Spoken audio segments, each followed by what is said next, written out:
You're a spiritual being in physical form, a dichotomy of light and dark, where energy equals mass on a journey designed to fulfill our personal legend and purpose, to use humanity throughout, to amplify and transcend, tame the ego, raise the humanity. That's a signpost up ahead. Your next stop, the High Vibe Zone.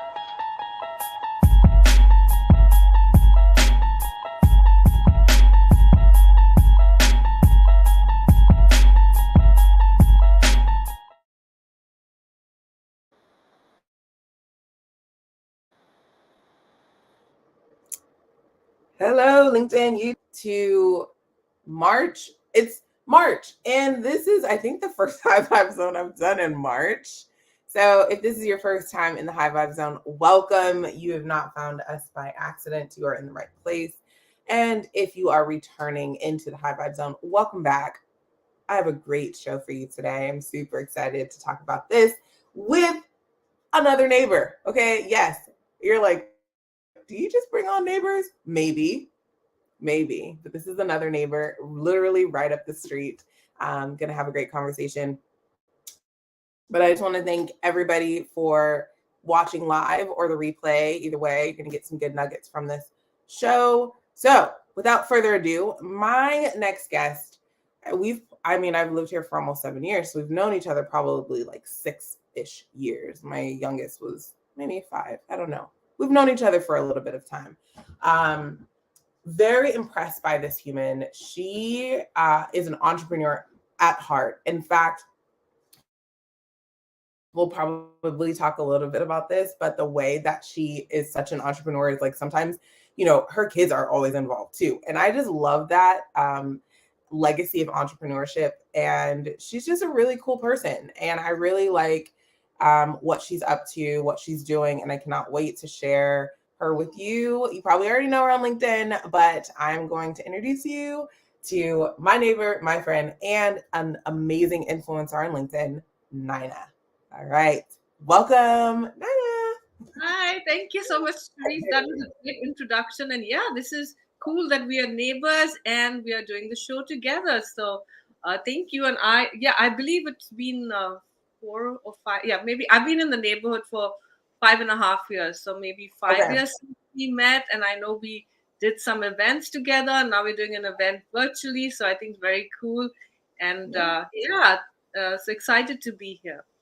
Thank you so much for being here and taking the time out. And something I really admire, again, your entrepreneurship runs deep, and I hope that we can talk about this because I know that there's women on here that might be working but then also have that side gig. They're also entrepreneurs, so I know that you have some amazing thoughts for them. But before we get started, I got a card for us, encouraging card of the day, which I could use a lot of encouragement today. Today is a wild day.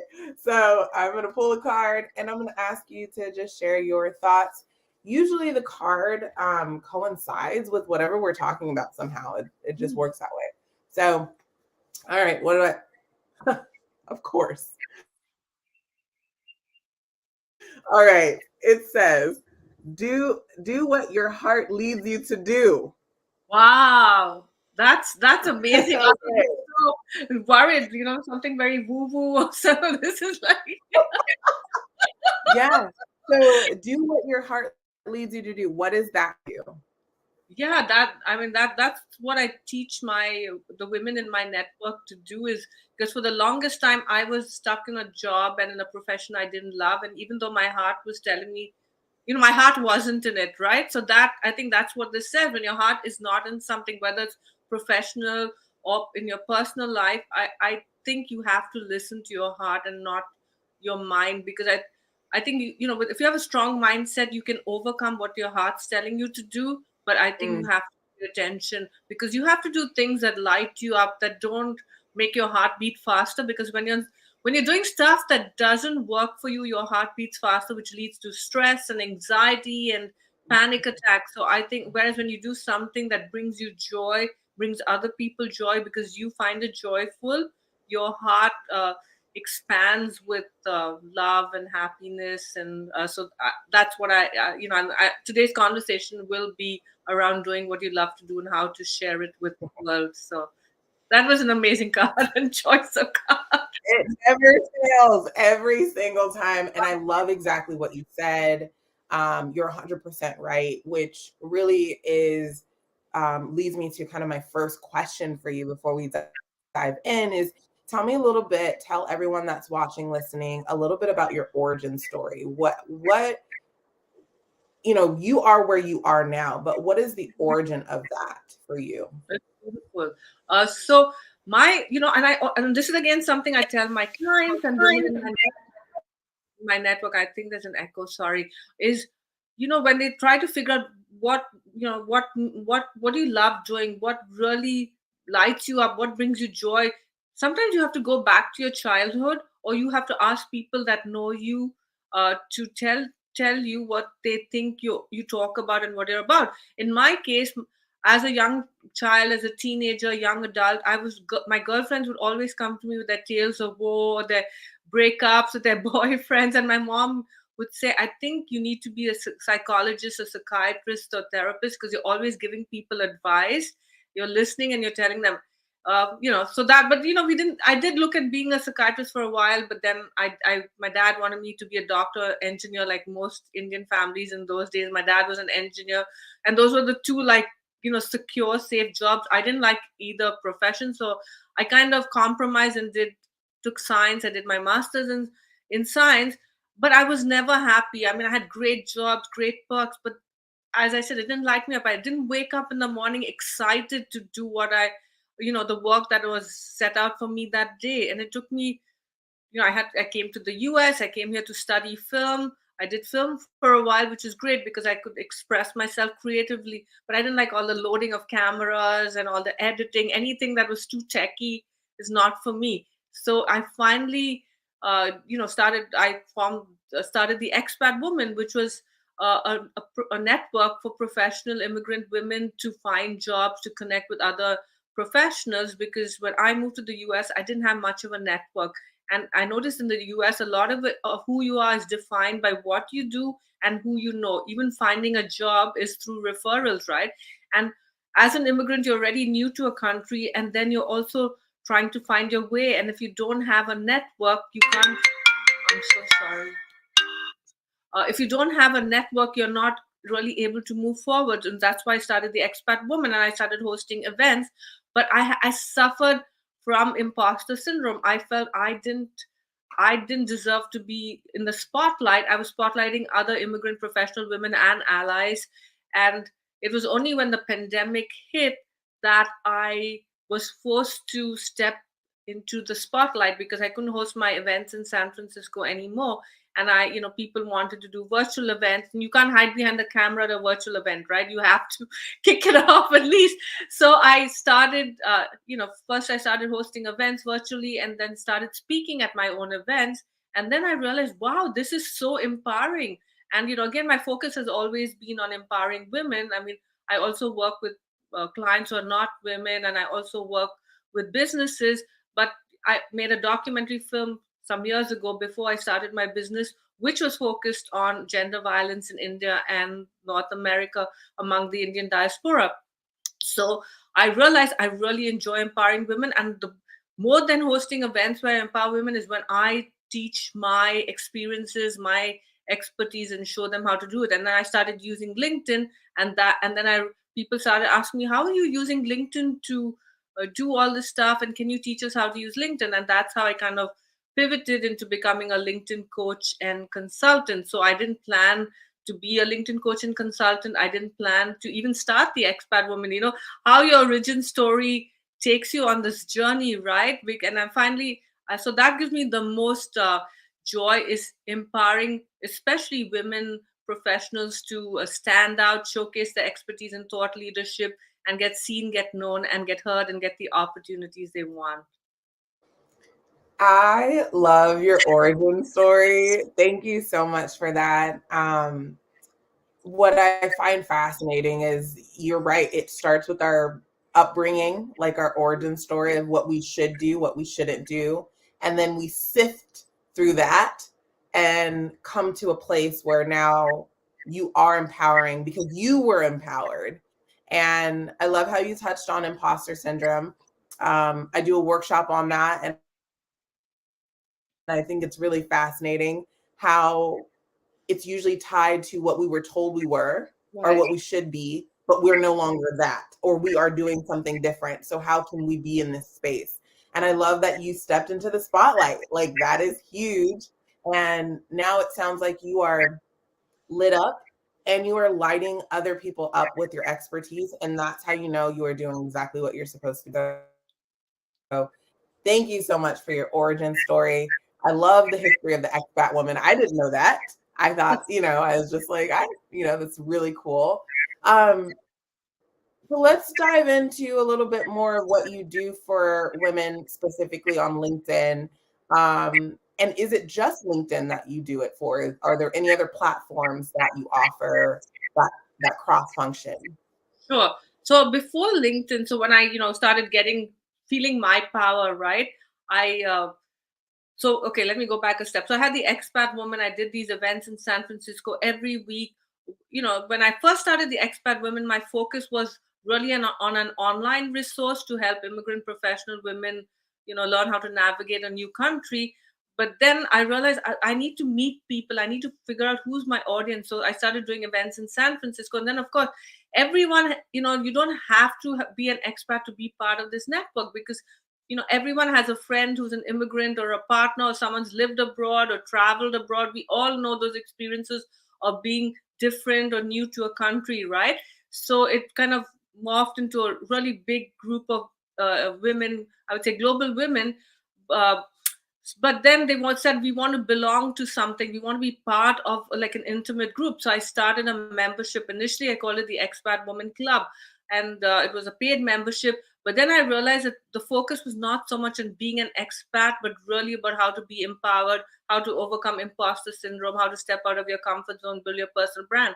So during the pandemic, I changed it to Her Success Society, because I really think, and again, success doesn't just mean financial success, right? It doesn't mean owning, a 10-bedroom house or traveling the world, by first class. It really means finding, again, coming back to what brings you joy and what, inspires you, and how you can create impact and influence. To me, that's success. Finding what your zone of genius is, what your superpower is, what your X factor is, and then being able to use that to share with other people so they can transform their lives. So that's how I turned it into Her Success Society. So that was a membership. And then when I started getting more active on LinkedIn, I realized that, yeah, so you build your thought leadership, you build your personal brand, but you need to find a platform for people to find that, right? Look, you're doing this on LinkedIn Live, and it really morphed into like helping women build their own table using LinkedIn, because so many of us wait to get invited to be at the table. Wait to get invited to be on shows like yours or on a podcast, but you don't need to wait for that. On a platform like LinkedIn, you can create your own show, you can create your content, you can build this amazing LinkedIn profile. And that's why I introduced LinkedIn as well. And then I created a new membership called the LinkedIn Thought Leadership Academy. So I have a membership where I do group coaching for women, but I also do like one-on-one coaching and consulting. But I really feel that, as you said, with imposter syndrome, we are our biggest critics, right? We constantly sabotage ourselves. Nobody else really cares, right? Even being, I found it so hard to be on video initially, because I didn't like the way I sounded, or I looked, and bad hair days, good hair days, light. Like right now I'm using a virtual background, and kudos to you for, you have how many kids do you have now? 6, right? And you still 6, right? Which is awesome. And you are, you own your house is always spotless. That I have to say, and your background's beautiful. I can't say the same of mine, so I have to have a virtual background and lighting. But yeah, so that's it. I mean, it was a long response to a short question, but yes. So I also help women, find their zone of genius, get clarity on what they want to be known for, help them build their personal brands and overcome imposter syndrome, and then step into the spotlight in my Her Success Society membership. And then if they want they also get into my LinkedIn Thought Leadership Academy if they want to use LinkedIn. I mean, some women use Instagram and or they do everything in person. So it's a person's choice. I love that, Nina. And I think what's important that I love what you said, build your own table. Right. And I love that you're also coming from a place of your own understanding and knowingness where you're like, I've dealt with all of these things and I've gone through it. So now I'm going to show you. So you are who you needed 5 years ago, 10 years ago. And as you're helping women navigate in all areas, I mean, this is not just about a platform on LinkedIn. This is about being empowered. And that empowerment transcends past this. It goes into how they negotiate salary. It goes into how they negotiate compensation for their business. It goes into, I want that promotion. I'm empowered to go and go get it. So I really love how you're touching on this. So walk me through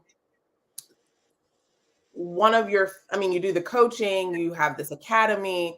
Can you walk me and the people that are listening through what that process looks like? Where do you start first with someone that's like, hey, I'm really shy, I don't know what to do, where do I start? Right. So one thing I do inside my Her Success Society membership and LinkedIn Thought Leadership Academy, so I'm going to go backwards, is first, so there's women at different levels, right? There's some women who've already discovered their zone of genius, what they really want to be known for. But as you say, they're scared and shy to put themselves out there. So I spotlight every month. I do a LinkedIn Live or a LinkedIn audio event, and I invite some of the women in my membership, whether it's a LinkedIn Thought Leadership Academy or Her Success Society, to be my featured guests. What I'm trying to tell them is, you don't have to do this yourself. You can be part of my be in my little safety zone. So I ask you the questions and then give you the courage to speak up. So that's something I do with my members to put them in the spotlight, because there are many memberships out there, but very few of them really spotlight their members. They're mostly just promoting their memberships and talking about themselves. But I feel, I'm all about building a table and inviting other people to have a seat at the table.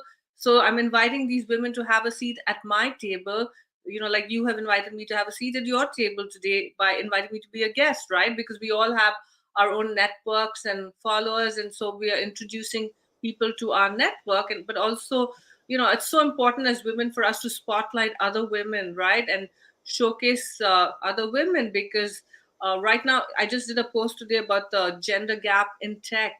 There's still a huge gender gap. Next month I'm doing a LinkedIn workshop for a women in tech organization, and and then there's so few women at the top. There are very few women in tech in the C suite, right? In leadership roles. And how can we change that? If more women start showing up on a platform like LinkedIn, or in my Her Success Society membership, I also say try and find speaking gigs at events, at conferences.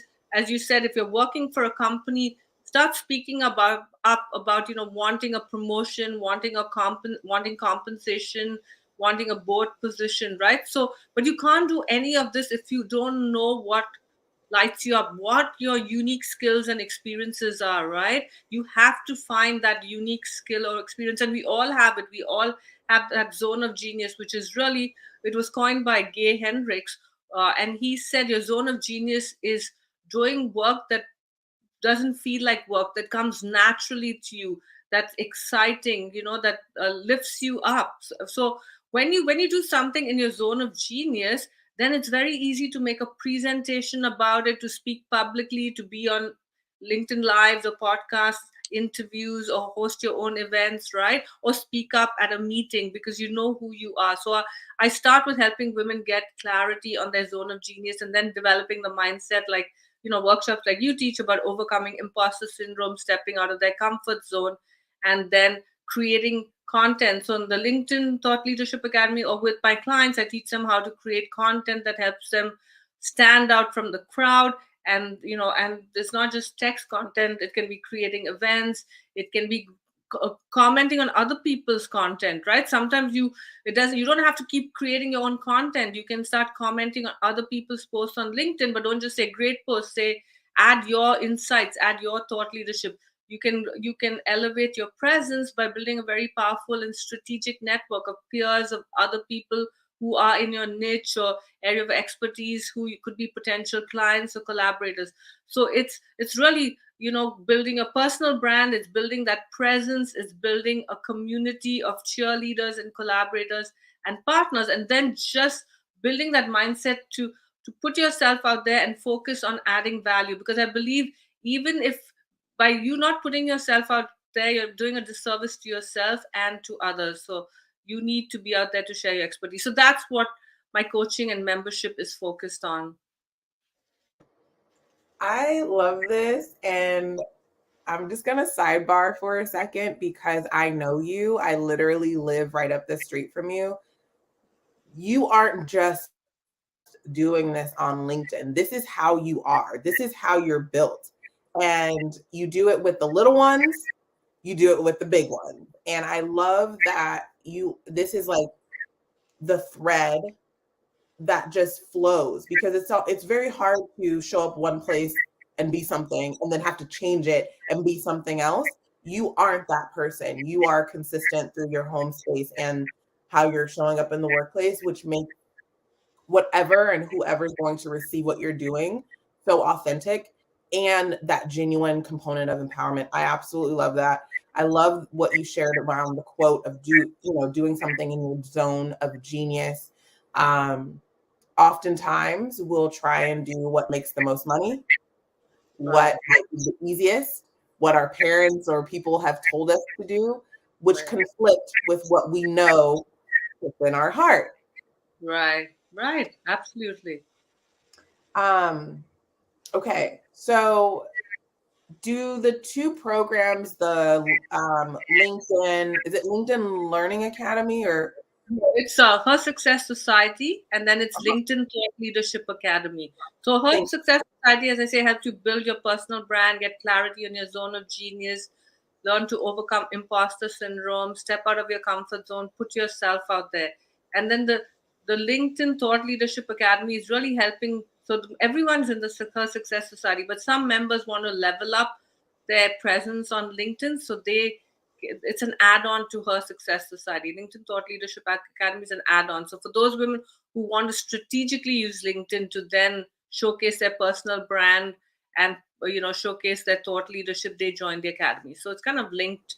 You can't join the Thought Leadership Academy if you're not a member of Her Success Society, because you first need to find. You can't be on LinkedIn if you don't know your zone of genius, if you don't know what your goals are, right? You can't, and I was on LinkedIn too. I joined in 2007, and everyone was joining it then, and especially bringing in the Bay Area, right? They were launched in I think in the Silicon Valley of San Francisco. But oh yeah, there's a new company. We just put up profiles, and for the longest time, it was like throwing spaghetti on the wall and hoping something would stick, right?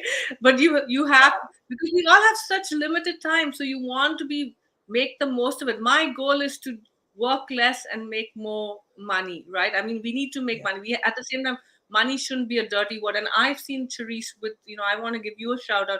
I've seen how you have used your revenue to, with our neighborhood. So Therese, every month, that hosts like a cleanup for our neighborhood. She always has the best goodies out there.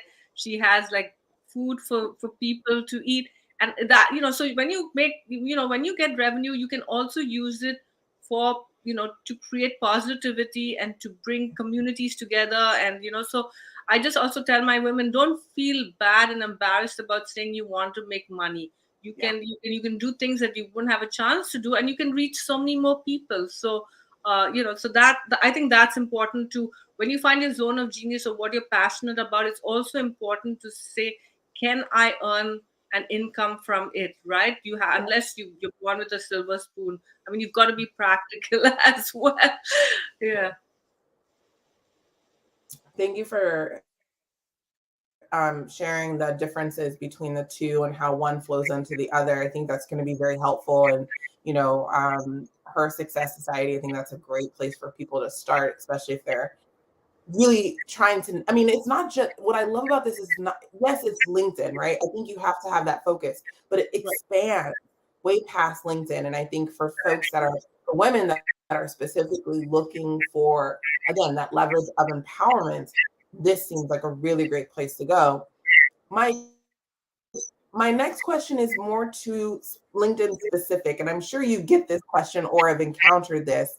What happens when someone's going through your program, someone's being coached by you, and they put up their post and they get one like and no comment, and they're just like, I don't ever want to do this again? That's What a do you great say question. to them? Yeah, that's a great question, and it happens to me too. I mean, there are posts which just flop. I put in so much like of my heart and energy and effort, and like I might get one like and no comments, right? And then I'll do a post on the fly. Maybe, and especially when you do posts that are not really relevant to what you do. Maybe you do a post with your cat. Like 2 years ago, I did a post about getting my U.S. citizenship. That post went viral because it was during COVID. I went in, I got my citizenship, and it was just like, for some people it was like, wow, something good happened during COVID. So what I tell the women in my network is, don't focus on the vanity metrics. Most of my clients, most of my members have been people who have never commented or reacted to my post. I didn't even know they existed, and then they said, wow, Nina, we really were inspired by what you shared. We want to hire you. We want to join your membership. Because there are over 900 million people on LinkedIn, but only about 1 to 3 to 5%, they don't have the exact number, are active on the platform. Most people are lurkers, either because they don't have the time, they just read your post, but they don't have the time to comment, or because of imposter syndrome, because LinkedIn's a professional platform. The other day I heard a podcast where they said LinkedIn is the only social media platform for adults, because every other platform, you look at Instagram, Facebook, TikTok. I mean, my kids, the ones who are not even of age, I know, lie about their age and get onto these platforms, right? No one, they won't. I doubt whether they'll want to be on LinkedIn. So it is so right. Again, so I just tell them, focus, and it's a long game. It doesn't happen overnight. I've seen with everything I've done so far, and I'm sure you've seen the same. Things take time, but you have to be persistent, you have to be positive, and you have to have that long-term goal. That's why, again, it's so important to do work that lights you up, because then you're willing to put up with all the pitfalls, the hurdles, the setbacks, because you love what you do. So and as you said earlier, you shouldn't do what someone else tells you to do, or because of the salary, or the like. I remember when I worked for a company once that was really famous, and I love telling people I work for this company, because they're like, wow, you work for that company. And then now that I run my own business, it doesn't get the same wow, right? So sometimes that too, but it doesn't matter, because wasn't happy with that company. So that's my feedback for anyone. Everything takes time. Even if you want to be a speaker, you're trying to promote yourself as a guest, you have to keep doing it, and you have to keep putting yourself out there, whatever the results. So don't focus on no comments, no likes, but you also need to comment on other people's posts, right? If no one's showing up on your post, start commenting on other people's posts and engage in those conversations. There are lots of people who are in your niche who have a lot of engagement on their posts, so go join the conversations there as well, but don't stop what you're doing. That is such great advice and such encouraging advice as well, because I can see where someone might want to just stop, especially if they've dealt with imposter syndrome. Right. Putting yourself out there on top of that, and then not getting the reflective back or the instant gratification or that dopamine hit or whatever that is. Right. Is really challenging for some folks. All right, we got a guest here in the High Vibe Zone, Dr. Monica Watts. Hello, hello, hello. Truth, vibing with what Nina is saying 100%. Thank you for joining us here in the High Vibe Zone. Are you connected with Dr. Monica, Nina? No, do you know? I don't think so. Okay. We'll okay. connect. Well, Say hi, doctor. Thank you for joining us. I did want to, I love what you said about instant gratification, because a lot of people want results, right? They join a membership, they get coaching, and they think that the next day or the next week or the next month they get their results, because we live in an age of instant gratification, right? You call up the phone, Uber Eats, whatever, you get your food within minutes. You go on to TikTok, you can get a recipe, you can buy something on Amazon and get it. So I think bang on, you spot on. Instant gratification is what people want. And when it comes to building your authority, your thought leadership, Mm.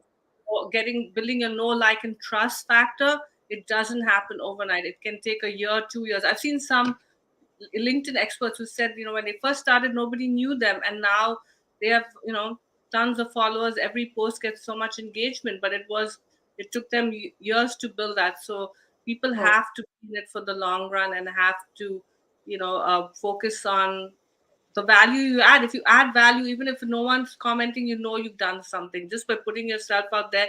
That's a win. I just want to add this favorite quote by Nelson Mandela. It's one of my favorite quotes.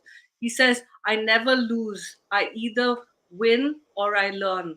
Right. So so that's when you're putting yourself out there, that's a win.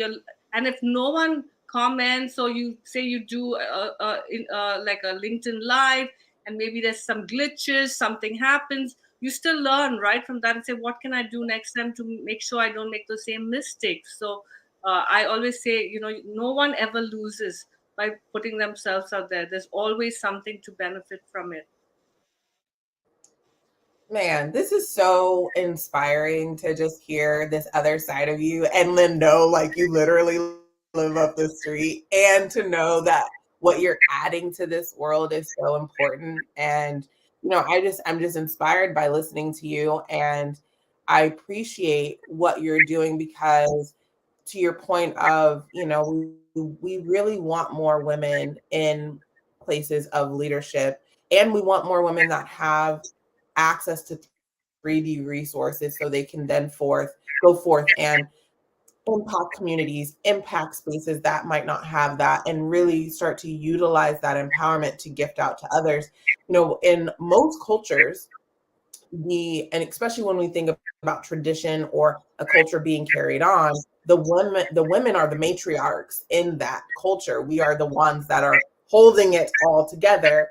And I think about that as a society, and if those women aren't empowered, what happens to that society? What happens to the children? What happens to the men in that society? What happens to those that are still coming up, our elderly? Like, everything is connected through that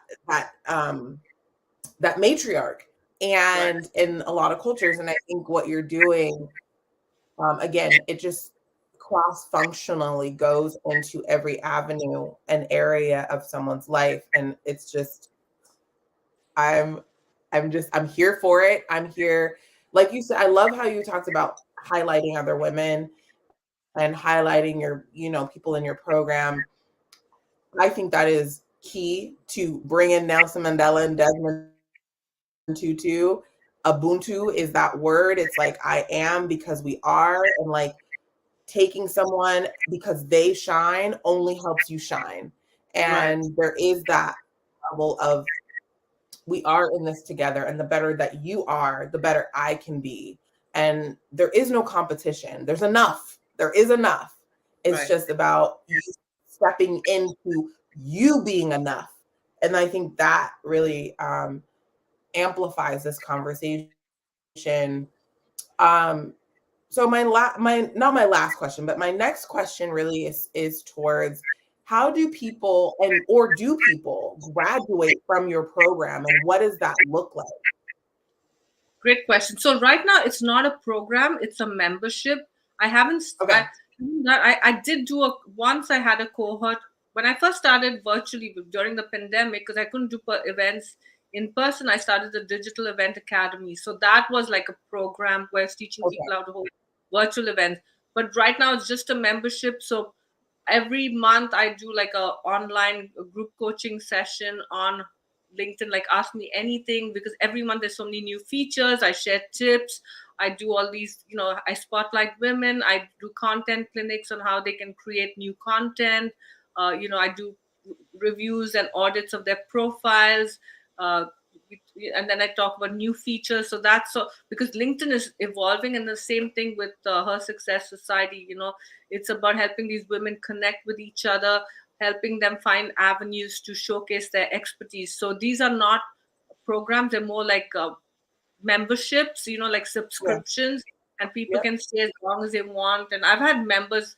My LinkedIn Thought Leadership is fairly new, but Her Success Society has been around for a while, and I've had some women who've been there from the inception of the program. So, but I wanted to just add a piggyback on what you said about women, matriarchal societies and women inspiring women. That's why it's so important. We need to have more women in senior roles, in leadership roles, in the C-suite, because if there's more women at the top, they're more likely to bring other women up with them. Because what's happening, a lot of companies are focused on diversity, equity, inclusion, leaving out belonging. When I'm talking about women, here I'm talking about women, right? So they hire women, they onboard women because they want to increase diversity, but they're not giving those women the opportunity to climb the ladder. There's no mentorship, sponsorship, there's no one to bring them up. So in the C-suite, it's mostly men, it's not diverse at all. I recently did an event in San Francisco where I had a panel of women in the C-suite, and it was so hard for me to find women to speak on that panel, and I would say also women of color, because it was, I just saw the disparity and the gap in the C-suite, both in terms of gender and in terms of representation. So I think that's really important, that we need more women in senior roles, so they can lead, or they can create paths or ladders for women, other women to climb up to the to senior positions. I mean, great point. And I'm curious, based off of everything we kind of talked about, do you think that the maybe a contributing factor to why there might not be as many women, and then you can break all of that down more, because of this notion of imposter syndrome, or they're in different places that might not be serving them and who they are and where they want to express themselves? Do you think that that could be a potential barrier for what we're seeing in those C-suite areas? That's a great question. So like you had each workshops on imposter syndrome, and I was doing some research. They said men and women face it equally. It's not a woman thing, but I just think, because for years, right, men have been at the top, and you usually hire other people who look like you and bring them to the top with you, right? So I think the solution is for women to speak up more, to really, the women need to and men suffer from imposter syndrome, but maybe, there was another study that showed that men will apply for a job even if 40 to 60% of their qualifications, even if only 40 to 60% of their qualifications or accomplishments match the role, right? Whereas women will only apply if it's 100%. Maybe it's imposter syndrome, maybe it's really a hard one to say, but because I read that men suffer from it too, but maybe when it comes to the workforce, women face it more. I mean, I know more companies are creating employee resource groups for women, so women can speak up. And because even in Silicon Valley today, there's a gender gap with the pay, right? Men are still making more than women. So to me, which is shocking, because you think this is the most progressive region of the US, and even when you look at like funding, men startups run by men are more likely to get funding than women led startups. So at every level, so the only way you can, I used to, at one point I used to do events where I had female entrepreneurs pitch their startups to female investors, because I thought it was very important for them to have that space, in a safe space where they can share their business. And also, women investors might look at it differently. So there's so many things we have that need to be done, but I think there's a lot more conversation happening around this. And I hope, this is Women's History Month, but I hope the conversations continue, because a lot of companies, I see their posts celebrating women, spotlighting women this month, but it's important that they continue that through the years, through the year rather. Yeah. I love what you've pointed out, and that imposter syndrome is not exclusive to anyone. It's very inclusive, and it can affect a lot. And I think the speaking up component, or even knowing what words to say, are key. Do you touch on that in your her success society, like how to articulate what you're trying to say, Right. whether it's written or spoken? Yes, I do, and I encourage women to, I encourage them to really start uh, speak. How do you get noticed? By hosting workshops, by talking about your expertise, because you own it. You don't have to worry how you sound if you make a mistake. Even so, I that's one avenue I encourage women to take, is like, if you feel passionate about something, just start talking about it. Maybe host a workshop. Maybe if you work for a company, say, I want to, can you give me this opportunity to speak about this topic, right? Because that's the only way you'll get noticed. And each one has their own style of presenting, right? There's no one right style. But I think for me, the what I tell my members, the most important things are being authentic. Do not try to impersonate someone else. I Yes. blink a lot, I say a lot, but that's me, right? And initially it was really hard for me to articulate. I've been getting more comfortable being on camera because I've been doing it for a long time now. Right? No one's born with like being the most eloquent and articulate person on camera. So I tell them, be authentic, focus not on your fears, but focus on the value you're going to add to someone. Like you said, right? Uh, when you're creating something that you needed 5 years ago, 10 years ago, right? Mm. So think of the problem you're solving for this person. So keep your target audience in mind whenever you're speaking, whether it's at a meeting, at a conference, you're doing your first workshop, you're doing your first live. So that's the other thing. And I think also just owning your mistakes. If you make like again, and then Nelson Mandela, so don't be afraid of, maybe you have a brain freeze. I've sometimes thought, sometimes, oh my gosh, my brain's frozen, guys, just give me a second. Right? Just Yeah. own it, and people will empathize with you, because none of us are robots. We're still like human. We all make Yeah. right? We are human. We're not still like human. We are. Yeah, exactly. And I know that's your I know human is your tagline. So we are human, and humans make mistakes. I think people buy from people that they feel are genuine, right? That this is a person Mm, who has makes mistakes, who's not perfect, who's not someone. No, don't put anyone on a pedestal. That's another thing. Don't put anyone on a pedestal, because you are as good as the other person, the next person, right? So that's what I tell my women. Just do it. Just start. Don't overthink it. Don't wait for perfection. You know, perf- mm. imperfection is messy, but it's also interesting and cool and exciting. Yeah. I love this conversation has been so nourishing to me, and like, you have no idea. Everything that you're saying, I am soaking up because it is what I needed to hear today. And I know that there are other people listening that needed to hear this too. And so I really, really, from my heart, thank you for this. This is almost like a gift from the universe. The words that you're saying are like water to my soul in this moment as I'm navigating, I'm still navigating some things. And so I really appreciate this. And I'd love, I'm gonna get those. I would love for, actually, let me back up for a second and ask, how do people find her Success Society? How do people get signed up? What does that look like? I can share the links with you, but it's basically they go to my website, nainakaputi.com/membership. That's it. Yeah. So that, but I Yeah. can, yeah. So they, anyone can, I mean, it's open again. It's just for anyone who's a woman or identifies as a woman. It's just for them. But Yeah. there's no, I have women at different levels. I have some women who are very senior, they're in the C suite, and then I have women who are just starting off. And I think that's the beauty, right? That's diversity, because we can all Mm, learn from each other. Because I know there's some memberships that are very exclusive. You have to be in the C suite to join that membership.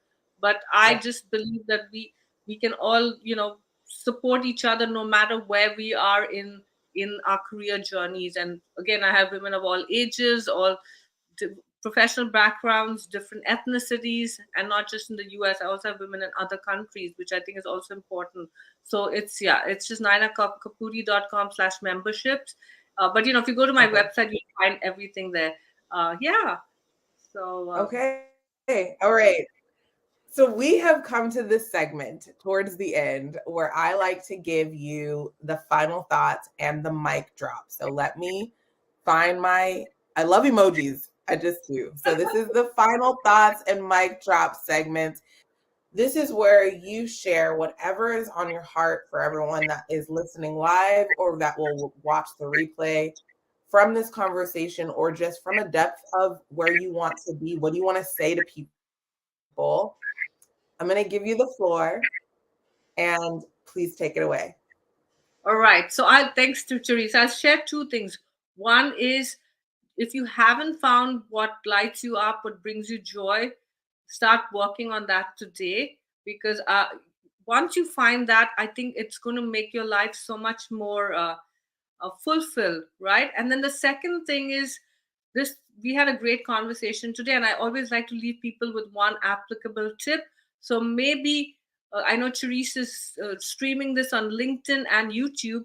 So if you think there's one person in your network who would benefit from this, share the link with them, either on LinkedIn, share this live, repost it on LinkedIn, or share it via email or in a DM. But spread, anytime you attend something that inspires you, share that with people in your network. So those are those are the two things I want to say. And I want to thank Therese again for giving me this opportunity to be on her show. And thank you to everyone who joined us either live or who will watch the recording. Love the mic drop and final thoughts. Naina, thank you so much. Just, for what you do on LinkedIn, and for what being an amazing community collaborator and neighbor and mother and all of the things that you do. Thank you so much for being here with me in the High Vibe Zone. Don't go anywhere. I'm going to go ahead and put you backstage as I do my outro. But to everybody that watched, thank you so much for being here. Thank you again to my amazing guest. You have been here in the High Vibe Zone. I'm your host, Therese Fonts. This is my amazing, there you go, my amazing guest, Naina Kapuri, and light, love, and gratitude to everyone. See y'all next time. Bye. You're a spiritual being in physical form, a dichotomy of light and dark, where energy equals mass on a journey designed to fulfill our personal legend and purpose, to use humanity throughout, to amplify and transcend, tame the ego, raise the humanity. That's a signpost up ahead. Your next stop, the High Vibe Zone.